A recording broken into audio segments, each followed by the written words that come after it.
arzon bilet oldinglar, aeroportga keldinglar. Endi nima qilasizlar? Mustaqil ketyapsizlar. Mana. Toshkent Jidda 14-ustunlarga borasizlar. Pasportinglar bilan kelsanglar mana aviyoda bo'ladi. 13-14-ustunlar. Men o'z biznes klassdan uchaman.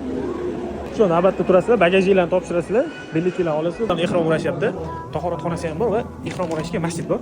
Masjidga bemalol ehrominglar o'rasanglar bo'ladi. Bu yerda tahoratxonasi bor. Xudo xolisa $50, $100 biletlar. Mana bugun juda ko'pchilik ushyapti. Biz yaxshilab kuzatib borsanglar, qadam-qadam mustaqil ketadiganlar uchun yaxshi manfaatli videolarni qo'yib boramiz.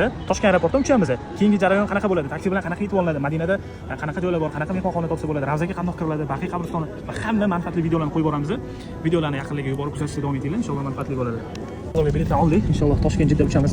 Keyingi videolarda Jidda aeroportdan, Madinadan inshaalloh sizlarga manfaatli videolarni qo'yib boramiz.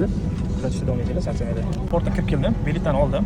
Makka ketmoqchi bo'lganlar aeroportda o'zida ehromga kirib oladi. Madinaga ketmoqchi bo'lganlar oddiy kiyimda chiqib oladi joylarga. Samolyot 5-6 soat uchadi, qo'nadi. Hop, Jiddaga qo'nasizlar, Madinaga qo'nasizlar. Chiqqandan keyin sim karta olsanglar bo'ladi yoki primoy taksi, avtobus bilan haramga qarab yursanglar bo'ladi. Keyingi videolarni qo'yib boraman.